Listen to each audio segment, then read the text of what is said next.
Mari kita lihat indikasi kebangkitan PKI, saudara, yang ada di Indonesia ini. Kita mulai dari yang pertama. Kita semua sama tahu ada kelompok yang begitu ngotot menuntut pencabutan TAP MPRS nomor 25 tahun 1966. Kalau TAP MPRS ini dicabut, yang diuntungkan adalah keluarga besar PKI. Ini indikasi, saudara. Enggak mungkin yang bukan PKI menuntut pencabutan daripada TAP MPRS tersebut. Karena kalau TAP MPRS nomor 25 tahun 66 dicabut, yang untung bukan umat Islam, yang untung bukan tentara, yang untung bukan polisi, bukan, yang untung bukan negara, yang untung adalah kader-kader PKI. Nah, sekarang yang kedua, saudara, sebelum tahun 1998, sejarah pengkhianatan PKI di Madiun 1948 maupun G30S PKI 1965 itu tercantum, diceritakan dalam sejarah Indonesia, masuk dalam kurikulum. Jadi dari tahun 1965 sampai 1998, sejarah pengkhianatan PKI merupakan bagian daripada kurikulum pendidikan untuk pelajaran sejarah Indonesia. Tapi begitu masuk reformasi 98, saudara, pelajaran tentang pengkhianatan PKI baik di Madiun 1948 maupun G30S PKI 1965 dihapuskan dari kurikulum pendidikan. Saya bertanya-tanya, siapa ini manusia yang punya kekuatan bisa menghapus materi pengkhianatan PKI dari kurikulum? Ini bukan seorang biasa, saudara. Dia punya kekuatan politik, dia punya kekuatan ekonomi, dia punya kekuatan sosial. Kalau hanya rakyat jelata biasa, nggak mungkin dia bisa menghapus daripada pelajaran pengkhianatan PKI dari kurikulum pendidikan Indonesia, saudara. Dan dampaknya serius. Sejak tahun 98 sampai hari ini, saudara. Sampai hari ini, saudara, apa yang terjadi? Yuk mari kita lihat, saudara. Anak-anak SD, SMP, SMA yang di tahun 98, saudara, baru mulai mencicipi sekolah, mereka nggak dapat lagi pelajaran tentang pengkhianatan PKI. Jadi dari tahun 98 sampai hari ini, generasi muda kita yang umurnya sekitar 25 sampai 27 tahun, mereka nggak tahu apa dan bagaimana PKI, saudara. Saudara, ini kurikulum ini penting. Kurikulum ini membentuk daripada ideologi bangsa. Kurikulum ini membentuk pemikiran filsafat bangsa. Kalau sudah dihapuskan dari kurikulum, jangan kaget kalau anak-anak muda kita saat ini umur 20-an, saudara, 25 atau 27 ke bawah, tidak ada yang tahu PKI. Bahkan mereka merasa bangga pakai kaos dengan gambar Palu Arit karena ketidaktahuan mereka, saudara. Sebelum tahun 98, saudara, televisi nasional, khususnya TVRI, setiap tanggal 30 September selalu memutar ulang film tentang pengkhianatan G30S PKI. Hingga dari Sabang sampai Merauke, dari gunung sampai ke lembah, orang di kampung-kampung nonton film tersebut, saudara. Mereka tahu betapa biadabnya PKI, betapa zalimnya PKI, betapa pengkhianatan yang dilakukan oleh PKI. Tapi sayang, sejuta sayang, setelah reformasi tahun 98, tidak ada satupun stasiun televisi sampai hari ini yang berani menayangkan kembali daripada film pengkhianatan G30S PKI, saudara. Ada apa? Siapa itu orang yang bisa nakut-nakuti televisi? Siapa itu orang yang bisa neken media televisi? Siapa itu orang yang menguasai media di kita punya negeri? Sampai media takut, nggak berani untuk menayangkan film itu kembali, saudara. Nah, ini fakta. Ini merupakan indikasi kebangkitan PKI yang tidak terbantahkan. Omong kosong kalau ada mengatakan PKI tidak akan bangkit. Omong kosong kalau ada mengatakan PKI akan bangkit atau PKI ini sudah final tidak akan bangkit lagi. Omong kosong, saudara. PKI sedang bergerak. PKI akan bangkit kembali. PKI akan melibas kita semua kalau kita tidak merapatkan barisan dari sekarang, saudara. Dulu sebelum 98 ada Litsus, penelitian khusus bagi pejabat publik di Indonesia, saudara. Seseorang ingin jadi gubernur, ingin jadi kepala daerah, apalagi mau jadi menteri, saudara. Ada penelitian khusus. Siapa dia? Bagaimana ideologinya? Apa keterkaitannya dengan PKI, saudara? Kalau terbukti ada keterkaitan dengan PKI, apalagi mengusung ideologi PKI, tidak akan pernah dilantik oleh negara sebagai pejabat publik, saudara. Tapi semenjak tahun 1998, Litsus ditiadakan. Nah, kemudian baik yang kelima, saudara. putra-putri PKI keturunannya masuk ke partai-partai politik, masuk ke instansi lembaga-lembaga negara, saudara. Dan dari sanalah, saudara, mereka mempengaruhi kebijakan-kebijakan untuk keuntungan PKI. Baik, yang keenam, mari kita lihat lagi, saudara. Kita tidak boleh menutup mata. Sejak tahun 1998, begitu banyak buku-buku yang membela PKI. Dibagikan secara gratis, dijual dengan bebas di toko-toko buku, saudara. Pemerintah kita nggak mampu untuk melakukan tindakan apapun. Real, fakta, saudara. Bahkan ada satu anggota dewan, pimpinan satu komisi di DPR RI, saudara, begitu bangga mengarang buku mengatakan dengan judul "Aku Bangga Jadi Anak PKI". Nggak sampai di situ, bahkan dia karang buku lagi dengan judul "Anak PKI Masuk Parlemen". Seolah-olah dia ingin meledek semua yang anti PKI. Manusia-manusia Indonesia yang anti PKI, ada urusan apa dengan kalian? Aku bangga jadi anak PKI. Bangsa Indonesia yang anti PKI, ada apa dengan kalian benci PKI? Ada apa musuh PKI? Aku anak PKI masuk parlemen dan aku bangga menjadi anak PKI. Inna lillahi wa inna ilaihi raji'un. Ini indikasi. Yang ngomong yang sebelah sana. Mari kita lihat yang nomor 7. Saudara, adanya usulan RUU KKR, Komisi Kebenaran dan Rekonsiliasi. Ini juga tidak lepas dari peran-peran untuk kepentingan PKI. Kemudian yang ke-8, bagaimana Komnas HAM, luar biasa, saudara. Berikut LSM liberal yang menjadi LSM komprador, saudara, yang bersuara untuk kepentingan asing.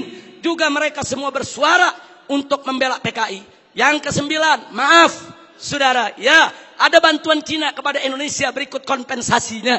Saya tidak campur urusan ekonomi negeri ini, saudara. Tapi kalau sudah bantuan dari negara komunis Cina ke Indonesia dengan kompensasi tenaga kerja yang masuk Indonesia, wajib untuk diwaspadai, saudara. Nah, kemudian jangan lupa yang ke-10, saudara. Ada beberapa parpol, bukan satu, yang terang-terangan mengirim kader-kadernya ke Republik Rakyat Cina untuk ikut pendidikan politik. Mereka dididik oleh Partai Komunis Cina, saudara. Ada apa? Ya, itu hak partai tersebut. Itu hak pribadinya, saya tidak ikut campur. Tapi saya sebagai bangsa Indonesia punya hak untuk mewaspadai partai-partai yang menjalin kerjasama dengan Partai Komunis Cina, saudara. Yang ke-11, di mana-mana ada seminar, ada temu kangen, saudara.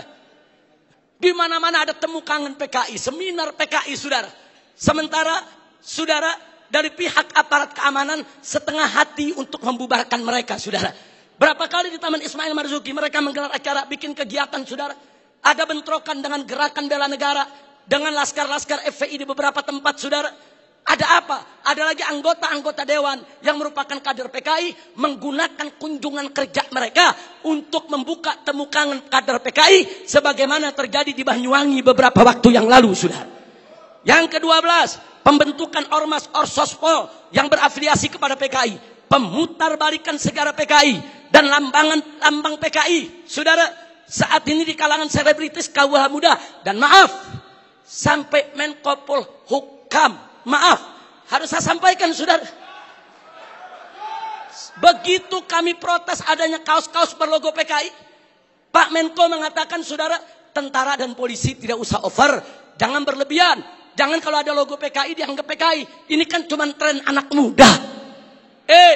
Logo PKI itu termasuk sosialisasi lambang PKI. Itu dilarang, saudara, oleh TAP MPRS nomor 25 tahun 66. Dilarang juga oleh Undang-Undang nomor 7 tahun 27 tahun 99. Dilarang juga oleh TAP MPR RI nomor 1 tahun 2003. Dan dilarang oleh KUHP pasal 107 A, B, C, dan D serta E, saudara. Nggak bisa. Kalau itu sudah masuk larangan, seorang Menko Polhukam tidak berhak melindungi logo Palu Arit hanya dengan alasan itu adalah tren kaula muda, saudara. Takbir, Allahu Akbar, merdeka.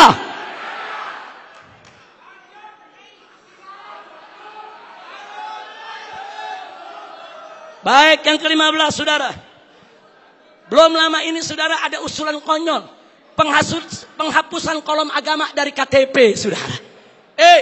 kalau kolom agama dihapuskan dari KTP, saudara, maka ini merupakan kesempatan bagi kalangan ateis, bagi kalangan PKI untuk tidak lagi mencantumkan agamanya, saudara. Ini berbahaya. Ini merupakan indikasi kebangkitan PKI. Baik, yang ke-16, saudara. Dorongan untuk minta maaf kepada PKI. Ada apa? Saya ditanya sama wartawan, Habib Rizik, ini bagaimana sikap FPI kalau presiden sampai minta maaf kepada PKI? Saya jawab, kalau presiden ngotot meminta maaf kepada PKI, saya usul sekalian saja minta maaf sama Belanda dan Jepang. Jangan tanggung-tanggung minta maaf, saudara. Minta maaf saja. Belanda, maaf dulu pejuang kami membunuh tentara Belanda. Jepang, maaf dulu gerilyawan kami membunuh Anda. Minta saja sekalian maaf kepada Belanda dan Jepang, saudara. Belanda dan Jepang itu penjahat, saudara. Sebagaimana PKI, bukan kita yang minta maaf kepada Belanda dan Jepang. Bukan kita yang minta maaf kepada PKI. PKI yang harus minta maaf kepada bangsa Indonesia, saudara. Baik, kemudian berikut yang ke-17, saudara. Maaf, sekarang ini ada jargon revolusi mental. PDIP juga. Kalau yang dimaksud revolusi mental adalah revolusi akhlak, revolusi moral, revolusi budi pekerti, dari tidak baik menjadi baik, tentu kami dari FPI akan sangat-sangat mendukung. Tapi kalau yang dimaksud revolusi mental adalah membebaskan jiwa dari ikatan agama, membebaskan jiwa daripada aturan hukum Tuhan, sebagaimana yang pernah disuarakan oleh Karl Marx, sebagaimana di tahun 50-an pernah dikampanyekan oleh PKI. Ini jargon PKI dulu, saudara. Nah, kalau itu yang dimaksud, kami menolak istilah revolusi mental kalau hanya memberikan kesempatan kepada PKI untuk bangkit, ya, kawan. 19, saudara. Saat ini di beberapa karnaval, bagaimana tokoh-tokoh PKI, saudara, seperti Aidit, seperti Nyoto, saudara, itu dibawa-bawa, diusung-usung. Bahkan dalam karnaval peringatan HUT RI di Madura, saudara, di Sumatera Barat, kemudian di Jawa Timur. Ada apa kalau ini bukan indikasi kebangkitan mereka? Dan yang ke-19, saudara, maaf, beberapa waktu yang lalu juga ada simposium di Arya Duta. Saudara, ya, tujuan pemerintah baik, dimonopoli oleh pemerintah, bagus tujuannya, saudara. Tapi sayang, sejuta sayang, saudara, ternyata simposium tersebut, saudara, hanya menguntungkan kader-kader PKI ketimbang kader-kader bangsa Indonesia sendiri, saudara. Nah, karena itu, saudara, yang terakhir, yang ke-20, saudara. Ada jenderal PKI. Yang terakhir, saya sedih, kecewa bercampur marah.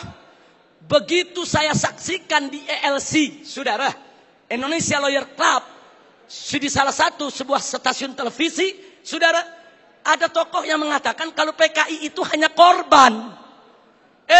Kalau PKI itu korban, penjahatnya siapa? Kalau PKI korban, berarti penjahatnya NU, penjahatnya Banser, penjahatnya Masumi, penjahatnya tentara, penjahatnya Polri, penjahatnya negara, saudara. Nah, maka itu, saudara, ya kalau korbannya PKI, berarti penjahatnya Nahdlatul Ulama NU. Berarti penjahatnya Muhammadiyah. Enaknya, saudara, umat Islam ini dianggap semua sebagai pelaku kejahatan. Ini kita tidak terima. Kepada yang bersangkutan, kalau ingin simpatik kepada PKI, itu urusanmu. Tapi jangan coba-coba mengatakan mereka korban. Itu akan menyinggung perasaan jutaan umat Islam di Indonesia. Baik, saudara. Saya di sini tidak mau sebentar, karena waktu sudah sebentar. Implikasi saya lewatkan dulu. Usulan FPI untuk simposium ini. Ayo kita kembali kepada Pancasila dan Undang-Undang Dasar 1945 yang asli, yang dijiwai Piagam Jakarta sebagaimana amanat dekret Presiden 5 Juli tahun 1959. Takbir! Merdeka!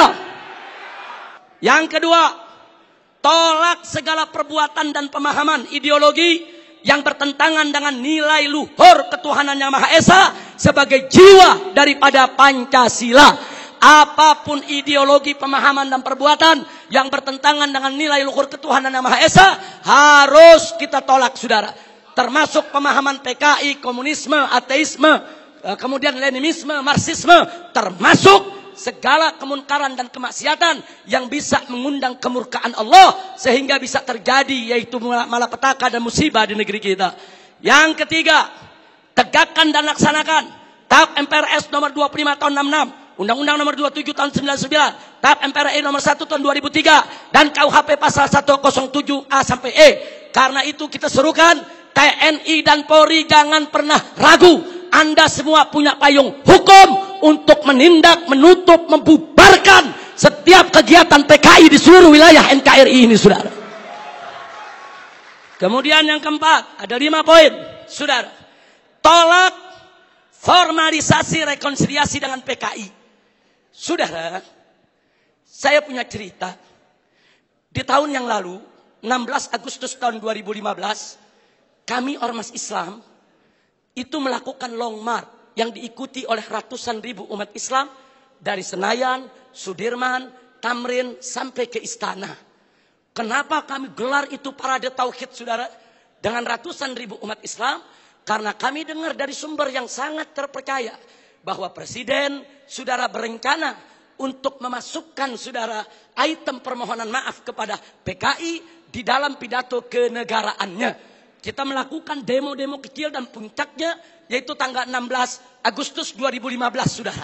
Nah, lalu apa, saudara? Di situ umat Islam sepakat kalau Presiden Jokowi tetap ngotot meminta maaf kepada PKI atas nama negara, kami akan serukan umat Islam, saudara, dan seluruh bangsa Indonesia dari Sabang sampai Merauke, kita turun ke jalan lengserkan siapapun presiden yang membela PKI, saudara. Takbir, merdeka. Nah, kenapa kami tolak formalisasi rekonsiliasi dengan PKI? Karena akan membuka luka lama sejarah dan bisa membuka pintu fitnah yang berbahaya. Yang ingin saya berbagi cerita, saya diundang oleh Menko Polhukam di rumahnya. Kami diajak dialog soal PKI. Saya tanyakan langsung kepada beliau, apa betul Presiden tetap akan minta maaf kepada PKI? Beliau saat itu memberikan jaminan, Habib, Presiden tidak akan minta maaf kepada PKI. Kalau sampai saya menyetujui itu, beliau tunjuk pengawalnya di sebelah Kopassus. Ini anak buah saya, Kopassus akan tembak kepala saya. Nah, terus saya tanya lagi, saudara, kepada beliau, baik, tapi saya dengar Anda dapat tugas khusus dari Presiden untuk mencari formulasi rekonsiliasi nasional berkaitan dengan PKI. Nah, beliau jawab, betul. Jadi beliau tidak menafi, saudara, betul. Saya dapat tugas bagaimana mencari formulasi rekonsiliasi kita dengan PKI. Baik, saya tanya, itu maksud rekonsiliasi itu apa, Pak? Tujuannya apa? Apa tujuannya? Oh, dikatakan supaya tidak ada dendam di antara kita, supaya kita hidup damai. Oh, kita tolak, saudara. Tidak perlu rekonsiliasi yang formal. Sebab, saudara, rekonsiliasi secara alami telah berjalan di tengah masyarakat antara PKI dengan bangsa Indonesia, saudara.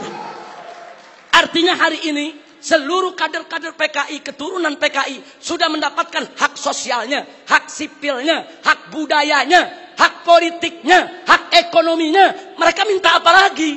Mereka jadi pejabat bisa, jadi pengusaha bisa. Mereka udah nggak diganggu oleh umat Islam, saudara.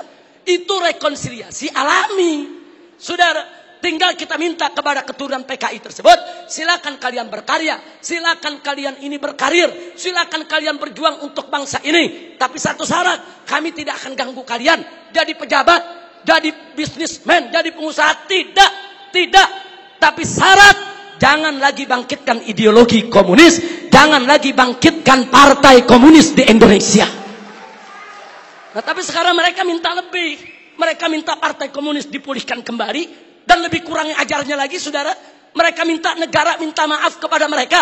Ini rekonsiliasi macam apa? Maka itu rekonsiliasi yang diformalisasi oleh pemerintah, saya khawatir ini akan membuka luka lama sejarah.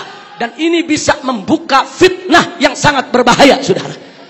Makanya tepat yang dikatakan oleh Kiai Haji Salahuddin Wahid, cucu daripada saudara pendiri Nahdlatul Ulama beberapa waktu yang lalu, kalau presiden pemerintah ini sampai minta maaf kepada PKI akan melukai seluruh perasaan daripada warga NU. Dan saudara, lebih telak lagi yang disampaikan oleh anggota Dewan Pertimbangan Presiden, yaitu Kiai Haji Hasim Muzadi. Beliau sampaikan langsung kepada Bapak Presiden, kalau Bapak minta maaf kepada PKI, bukan hanya NU yang terlukai, seluruh umat Islam bangsa ini akan terlukai. Ini bahaya, ini negeri udah damai, udah tenang. Kita nggak ribut-ribut lagi soal PKI, saudara. Kenapa mau dikorek-korek lagi luka lama, saudara? Nah, karena itu, saudara, kalau ada usulan bongkar itu kuburan massal yang isinya PKI, apa seluruh kuburan mau dibongkar? Kuburan kiai-kiai, santri-santri, saudara, umat Islam yang mereka sembelih, apa semua mau dibongkar? Apa semua juga mau dibangkitkan kembali, yaitu luka lama yang sudah ada? Ini pertimbangan tidak rasional, saudara. Karena itu kami dari FPI menolak formalisasi rekonsiliasi dengan alasan apapun, saudara. Tapi kami menerima kader-kader keturunan PKI saat ini dikembalikan hak sosialnya, hak ekonominya, hak politiknya, saudara. Kita terima, mereka bangsa kita, mereka saudara kita. Silakan hidup bersaudara berdampingan dengan kita, dan mereka harus tunduk kepada Pancasila. Jangan lagi menghidupkan daripada komunisme. Sebagai penutup yang kelima, saudara, saya ajak semua yang ada di sini untuk menyerukan jihad konstitusional secara nasional melawan semua gerakan komunis dan neolib untuk selamatkan keutuhan negara kesatuan Republik Indonesia, saudara. Takbir, Allahu Akbar, merdeka. Itu saja yang bisa saya sampaikan. Hadirin Allah wa iyyakum ila siratal mustaqim. Wassalamualaikum warahmatullahi wabarakatuh.